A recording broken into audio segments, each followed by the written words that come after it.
অনেক দিন পর শ্বশুরবাড়ি থেকে ঘুরতে গেলাম একটু বিকালবেলায় সবাই মিলে একটা আশ্রমে গিয়েছিলাম।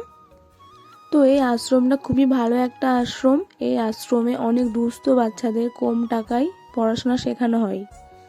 তো দেখো আশ্রম চলে এসেছি, এবার ঢুকবো। আর আশ্রমের বাইরে এরা পাহারা দিচ্ছিল। এখানে শুধু বাচ্চাদের পড়াশোনা শেখানোই হয় না, আর বৃদ্ধ মানুষদেরকেও এখানে খাবার দেওয়া হয় বিনা পয়সায়। যেই সব ছেলে বা ছেলের বউ শ্বশুর শাশুড়ি বা বাবা মাকে দেখে না, সেই সকল বৃদ্ধ মানুষদের জন্য এখান থেকে একবেলা খাবার দেওয়া হয় ফ্রিতে, একদম ফ্রিতে। তো দেখো ভিতরের পরিবেশটা কত শান্ত আর কত সুন্দর। আরও এই আশ্রমে গরু, বাছুর, মোষ, হাঁস এসবও আছে। আর অনেকগুলো ঠাকুরের মন্দিরও আছে। দেখো এটা একটা মন্দির। তো এই মন্দিরে কোন সময়টা পুজো হয় আমি ঠিক জানি না। আমরা যে সময় এসেছিলাম তখন হয়তো পুজো হয়ে গেছে বা হয়নি এখনো, সেটাও জানি না।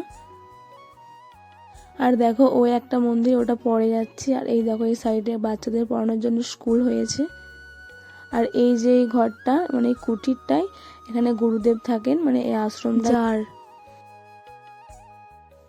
তো দেখো এই একটা ঠাকুর ঘর, এখানে কালী ঠাকুর আছেন।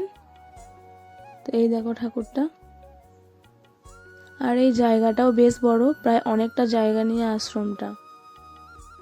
আর পাশে যেই ঘরগুলো সেগুলো হয়তো শিষ্যরা থাকে, আমি ঠিক জানি না, আর কেউ ছিলেনও না যে কাউকে জিজ্ঞাসা করব। তো দেখো আমরা ঢুকেছিলাম অন্য একটা রাস্তা দিয়ে আর বেরিয়ে যাচ্ছি আর একটা রাস্তা দিয়ে। আর দেখো এখানে একটা বাড়তি জায়গা ছিল, ওখানটাই সবজি লাগিয়েছিল, শাকসবজি। আর তোমাদেরকে প্রথমেই বলেছিলাম এখানে অনেক রান্না বান্না হয়, মানে বৃদ্ধ মানুষদেরকে দেওয়ার জন্য। তো এই কড়াইয়ের মধ্যে রান্না হয়, সেটাও দেখালাম তোমাদেরকে। দেখো এবার বেরিয়ে যাচ্ছি, আর হালকা হালকা সন্ধেও হয়ে গেছে। তো টাটা, ভিডিওটি এই পর্যন্ত। কেমন